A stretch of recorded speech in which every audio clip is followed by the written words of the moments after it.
La decisión de visitar a la abuela ese verano no fue fácil.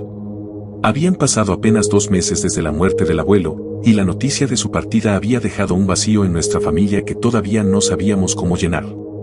Él era el corazón de todo, el que contaba historias en las reuniones, el que cocinaba pan casero los domingos y el que cuidaba la vieja casa familiar como si fuera un museo de recuerdos. Mi madre, preocupada por la soledad de la abuela, sugirió que mi hermana Clara y yo pasáramos unas semanas con ella. Le hará bien tener compañía, dijo, pero había algo en su tono que me hizo dudar. Tal vez ella misma sentía que algo no estaba bien. Cuando llegamos, la casa nos recibió como siempre, la misma verja de hierro oxidado que gemía al abrirla, el camino de piedras rodeado de rosales secos y la fachada encalada que parecía resistirse al paso del tiempo. Sin embargo, apenas cruzamos la puerta, me invadió una sensación extraña. El aire dentro de la casa estaba denso, pesado, como si algo invisible se hubiera asentado en cada rincón. La abuela nos esperaba en la puerta con una sonrisa que al principio me pareció demasiado amplia. Nos abrazó con fuerza, casi con desesperación, y sus manos, frías y huesudas, se aferraron a nosotros como si temiera que fuéramos a desaparecer. ¡Qué alegría tenerlos aquí, mis niños!, exclamó con un entusiasmo que parecía forzado. Sus ojos, antes cálidos y brillantes, estaban apagados, y había una sombra en su expresión que no pude descifrar. Durante los primeros días, intentamos convencerme de que todo era normal. La abuela cocinó nuestras comidas favoritas, nos mostró las fotos antiguas del abuelo que tenía en el salón y nos contó historias de su juventud. Sin embargo, algo en su comportamiento no encajaba. Había momentos en los que la sorprendía mirando fijamente por la ventana durante largos minutos, con la mandíbula apretada y los ojos vidriosos. En otras ocasiones, hablaba consigo misma en voz baja, como si estuviera respondiendo a alguien que no podíamos ver. Por las noches, la casa se transformaba. El silencio se volvía opresivo, y siempre había un murmullo distante, como el susurro del viento, aunque afuera no hubiera brisa. A veces, escuchábamos crujidos provenientes del sótano, un lugar que siempre había estado cerrado con llave.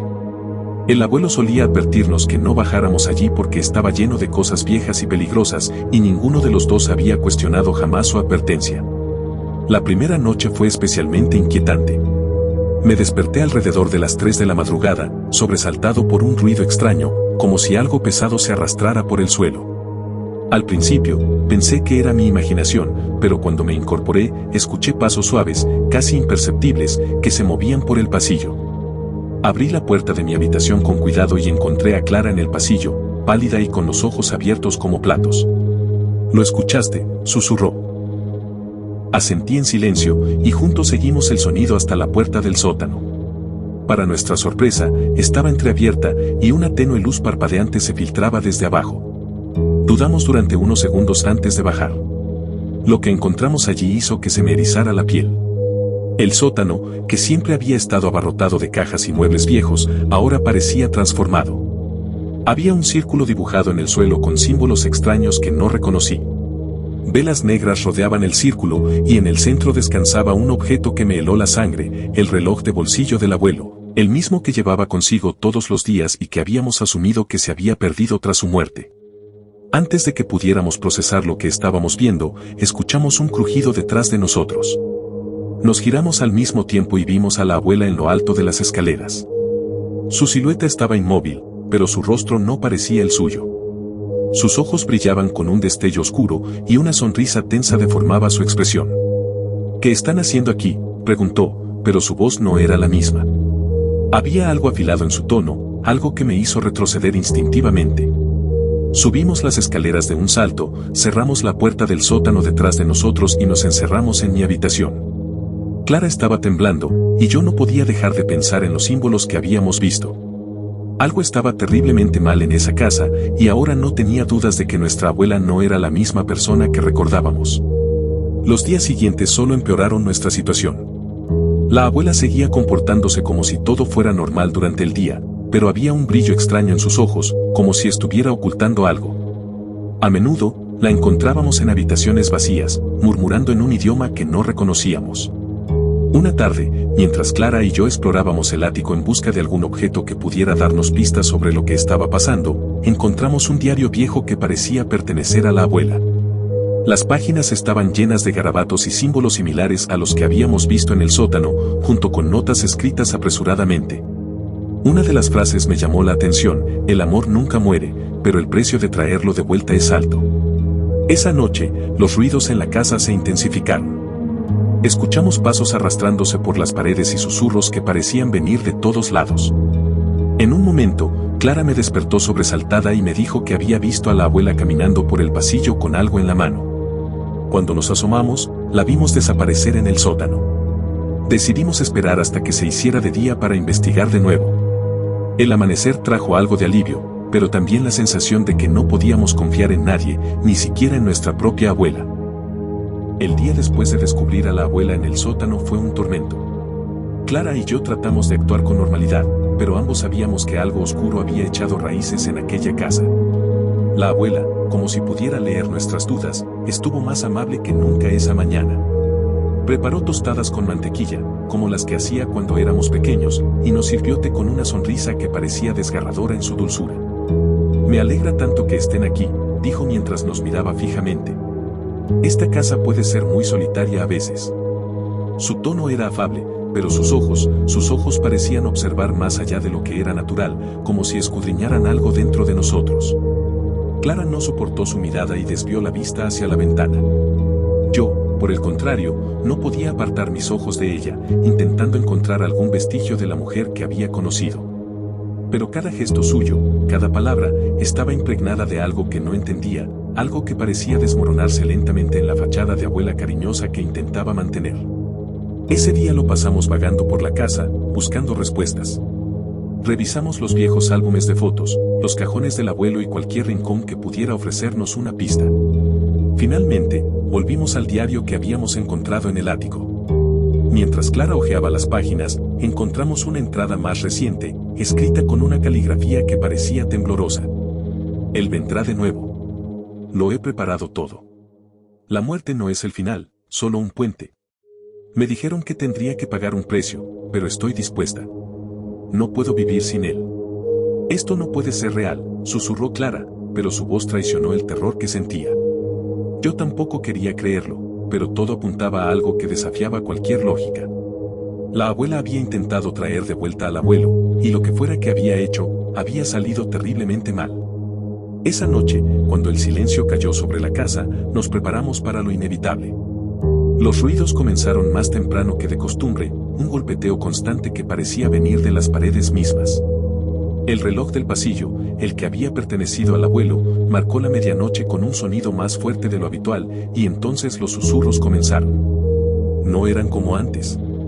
Esta vez, eran claros, palabras en un idioma que no podíamos entender pero que llenaban el aire con una energía que erizaba la piel. Clara y yo nos miramos desde nuestras camas, incapaces de movernos, cuando escuchamos pasos afuera de nuestras habitaciones. No eran los pasos lentos de la abuela. Estos eran rápidos, frenéticos, y se detenían justo frente a nuestras puertas antes de continuar hacia el sótano. Finalmente, decidimos que ya no podíamos quedarnos quietos. Armados con una linterna y un bate de béisbol que encontramos en el armario, bajamos las escaleras, guiados por la luz parpadeante que emanaba del sótano. Cuando abrimos la puerta, la escena que encontramos era mucho más terrible que la primera vez. El círculo en el suelo estaba ahora iluminado por docenas de velas, y las paredes estaban cubiertas de símbolos escritos con lo que parecía sangre. En el centro, la abuela estaba arrodillada, murmurando palabras en ese idioma desconocido. Frente a ella, había una figura. Al principio pensé que era el abuelo. La figura llevaba su ropa, su reloj colgaba de su chaleco, y tenía su postura inconfundible. Pero cuando levantó la cabeza, vi que su rostro no era humano. Era una parodia grotesca de lo que había sido, sus ojos eran dos pozos negros, y su sonrisa era demasiado ancha, como si su piel hubiera sido estirada más allá de su límite. No deberían estar aquí, gritó la abuela, pero su voz era una mezcla de la suya y algo mucho más profundo, algo que parecía venir desde un abismo. Sus manos, que ahora terminaban en garras, arañaron el suelo con una fuerza que hizo que las velas temblaran. La abuela levantó la vista hacia nosotros, y en ese momento, su rostro comenzó a cambiar. Sus facciones se derretían y se recomponían, como si su cuerpo ya no pudiera mantener una forma fija. Sus ojos, llenos de odio y dolor, se clavaron en los nuestros mientras gritaba con una voz que no podía ser humana. Corrimos. No sé cómo encontramos la fuerza, pero subimos las escaleras como si el diablo nos persiguiera. Cerramos la puerta del sótano detrás de nosotros y la atrancamos con todo lo que pudimos encontrar, pero sabíamos que no sería suficiente. Esa cosa ya no era nuestra abuela, pero tampoco era algo completamente ajeno. Los días siguientes fueron un suplicio. La casa parecía viva, vigilándonos, esperando a que bajáramos la guardia. Las noches eran aún peores, los pasos, los susurros y el golpeteo se volvieron constantes, y a veces escuchábamos el sonido de algo arañando la puerta del sótano. Clara y yo sabíamos que teníamos que hacer algo. Revisamos el diario una vez más, buscando alguna forma de detener lo que fuera que nuestra abuela había desatado. Encontramos una página en la que hablaba de un contrarritual, algo que podía devolver el equilibrio, pero requería destruir el objeto que había servido como vínculo. El reloj del abuelo. Esa noche, cuando los ruidos comenzaron de nuevo, supimos que no teníamos otra opción. Bajamos al sótano por última vez, sabiendo que era nuestra única oportunidad. La abuela, o lo que quedaba de ella, estaba esperándonos. Su cuerpo ahora era una amalgama de formas, y su rostro cambiaba constantemente entre el suyo y algo indescriptible. «¿Creen que pueden detenerme?», gruñó con una voz que parecía venir de las profundidades de la tierra. Pero antes de que pudiera atacarnos, Clara agarró el reloj del suelo y lo lanzó al círculo de velas, rompiéndolo en 1000 pedazos. El grito que siguió fue indescriptible. La abuela cayó al suelo, retorciéndose, mientras la figura del abuelo se desvanecía en el aire como humo negro. Las velas se apagaron de golpe, y todo quedó en silencio. Cuando salimos del sótano, la casa parecía distinta, más vacía. Encontramos a la abuela al día siguiente, en el suelo del salón, dormida como si nada hubiera pasado. No recordaba nada de lo ocurrido, y nosotros nunca se lo contamos. Nunca volvimos a esa casa.